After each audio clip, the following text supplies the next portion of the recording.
जगाला उद्धारी मात्र माझ्या आईच्या हातात पाळण्याची व त्याचबरोबर दुसऱ्या हातात शिक्षणाची देखील दोरी आहे.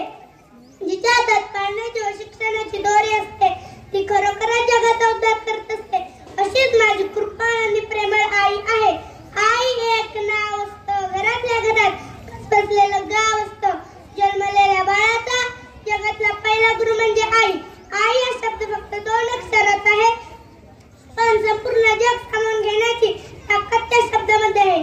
बाळ जन्माला आल्यानंतर बाळाचा जन्मदिवस साजरा केला जातो, पण आईचा जन्म 9 महिने अगोदरच झालेला असतो. आईपणाचा बीज 9 महिने अगोदरच तिच्या गर्भामध्ये पेरलं जातं.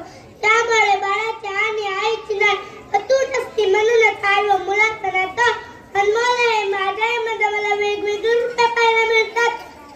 जेव्हा मी अचानक आजारी पडते व घरी कोणीच नसतं तेव्हा माझ्या आईनं कुठून वेळ काढून दवाखान्यासाठी कातने पाठीला बांधून स्कूटीवर बसून घेऊन जाते. तेव्हा मला माझी आई हिरकणी समान वाटते, तशी राणी समान वाटते. सुरांच्या अविरांच्या कथा सांगणारी माझी आई मला जिजाऊसारखी वाटते.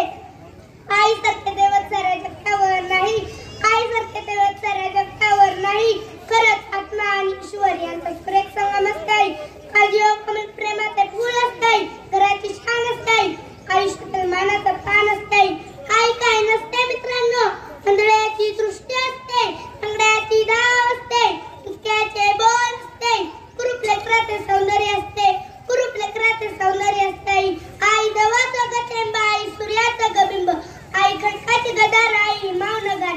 मित्रांनो, आई आपल्या लेकरासाठी कधी कधी परपावंगार चंद्रांशी तलते, तर कधी कधी जर आपल्याच लेकरावर संकट येत असेल तर ती खडकाची दार होते, ती तारा राणी होते, ती झाशीची राणी लक्ष्मीबाई होते. लेकराच्या हितासाठी अश्वविद्यपूर्ण रूपे आईच्या व्यक्तिमत्वात पाहावयास मिळतात.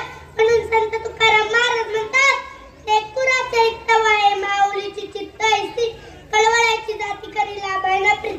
लाभळण प्रीत होणारी जगातील एकमेव व्यक्ती कोण असेल तर ती आई असते. तशीच माझी आई आहे. पण एकीकडे मुलगा म्हणून पटात जिचा अंकुर काढला जातो तेव्हा माझ्या बाल मनाला खिन्न करणारा प्रश्न पडतो, अरे कसली आईला आई म्हणावं का? त्या क्षणी उत्तर नजरेसमोर उभी राहते, ती म्हणजे माझी आई. तिने माझ्यासारख्या एकुलत्या एक मुलीवर कुटुंबात आमूल समाजापुढे एक आदर्श निर्माण केला आहे. शेवटी जाता जाता मी एवढेच म्हणेन, नास्ति मातृ समाचाया, नास्ति मातृ समागती, नास्ति मातृ समात्राण, नास्ति मातृ समप्रिया. धन्यवाद. या अनन्यासाठी एकदा जोरदार टाळ्या झाल्या पाहिजेत. इयत्ता पहिलीची या ठिकाणी ही चिमुकली आहे, तिच्या पाठांतराची दाद दिली पाहिजे. हा, सन्मान्य सौ आपल्या नेरले गावच्या उपसरपंच सन्मान्य सौ मनीषा माने मॅडम यांच्याकडून तिला या ठिकाणी 100 रुपयाचं बक्षीस दिलं जाते.